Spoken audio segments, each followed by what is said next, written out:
देखिए, रिस्पॉन्स आपका कैमरा चारों तरफ घुमाइए, आपको लोगों का उत्साह और लोगों के चेहरे पे जो चमक है, जो खुशी है, उसी से प्रतीत होता है कि आने वाली जो 4 जून का परिणाम है, देश की जनता और पूरा विश्व जगत ये जानता है, मान चुका है और ये चाहता भी है कि फिर एक बार, तीसरी बार माननीय प्रधानमंत्री जी देश के प्रधानमंत्री जी बनने वाले हैं और देश की जनता अपने कर्तव्यों का निर्वाह करते हुए जो एक मतदान का जो हमारी प्रक्रिया है, देश की जनता अपने नेता को, अपने प्रधानमंत्री को चुनती है, वो प्रक्रिया का देश की जनता निर्वाह कर रही है। अतः वरना तो मन से लोग मान ही चुके हैं और मन से, दिल से, अंतरात्मा से मोदी जी के साथ जुड़े हैं और तीसरी बार देश के वो प्रधानमंत्री बनेंगे, इसमें कोई संदेह आज पूरे जगत में किसी को नहीं है। कांग्रेस नेता मनीष संतल ने कहा है कि पाकिस्तान की इज्जत करनी चाहिए क्योंकि उसके साथ देखिए, उन लोगों को पाकिस्तान में ही जाना चाहिए। मैं मानता हूं कि वो लोग देश में रहने के लायक नहीं है, ना उनके विचार है, ना उनकी सोच है और ना ही इस तरह का उनका भाव है कि जो देश के प्रति उनका कोई ऐसा भाव हो।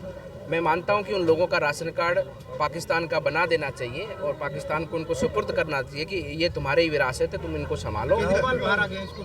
केजरीवाल जी बाहर आ गए हैं और न्यायपालिका हमारे देश में सर्वोपरि है। न्यायपालिका का सम्मान करते हुए उन्होंने जो भी निर्णय है वो तो आगे न्यायपालिका ने करना है, उस पर तो मैं क्या कह सकता हूँ। लेकिन देश की जनता पे जो हम काम देश की जनता के लिए करते हैं, हम उस पर विषय पर यही कहना चाहते हैं कि हम तो देश के लिए समर्पित है, देश के लोगों की सेवा के लिए समर्पित है। राहुल गांधी ये कह रहे हैं कि देश के प्रधानमंत्री अगले नरेंद्र मोदी नहीं होंगे। जो मोदी जी हैं उनका कार्यकाल 75 वर्ष उनकी पूरी हो जाएगी, अमित शाह को प्रधानमंत्री बना दिया जाएगा। ये चिंता उनको करने की आवश्यकता नहीं है, चिंता देश की जनता कर रही है और देश की जनता आज मोदी जी पर विश्वास करती है। उन पे देश की जनता उन पर विश्वास कर उन पर ही देखती है और उनको ही चाहती है और वही देश की जनता के अनुरूप सोचते हैं और देश की जनता के अनुरूप काम करते हैं। 400 को सार्थक कितना देखते हैं आप? 400 ये तो सार्थक है, इसमें कोई दिक्कत नहीं है, कोई कहीं दिक्कत राहुल वाली बात गांधी नहीं। ये कह रहे हैं कि देश के प्रधानमंत्री नरेंद्र मोदी आगे नहीं होंगे।